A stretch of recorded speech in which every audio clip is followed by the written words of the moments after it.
नमस्ते साथीहरू, सन्चै हुनुहुन्छ? ल साथीहरू, कसले पाउनु भएको छ यो थाई पालुङको बेर्ना होइन, कसले रोपी पनि सक्नुभयो, खाइ पनि सक्नुभयो होइन।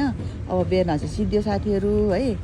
बेर्ना नपाउनेहरूलाई चाहिँ मैले ल हेर्नुहोस् है, यस्तो गमलामा सार्दै पनि सकेको छु होइन। यस्तो मजाले झ्याम्म भएको छ। ल कति साथीहरूले रोप्न भ्याउनु पनि हुन्न, लगेर 2-4वटा आफ्नो कोसीमा राखेर छुटु छुटु हप्ता 10 दिनमा अलिअलि तपाईँले त्यति मल हालिदिनुहोस्।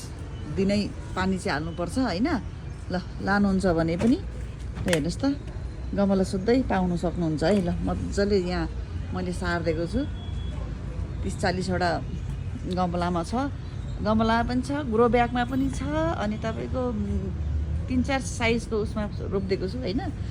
ल चाहिन्छ भने हजुरहरू आएर लिएर जान सक्नुहुन्छ साथीहरू। ल यी खोर्सानीहरू पनि कति साथीहरूले भ्याउनुहुन्न नि त होइन, त्यसको लागि मात्रै हो है, उहाँहरूको लागि चाहिँ हो है। यो चाहिँ नभए भने साथीहरूलाई भ्याउने साथीहरू त रोप्नु भएको छ, लानु भएको छ, खानु भएको छ, फलाउनु भएको छ होइन। उहाँहरूको लागि चाहिँ होइन, जति पनि नभ्याउने साथीहरूलाई हो है। ल हेर्नुहोस् त, चुडेर खाने बेला भइसकेको छ। ल ठ्याक्क गमलामै छ है।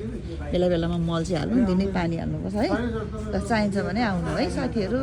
By by.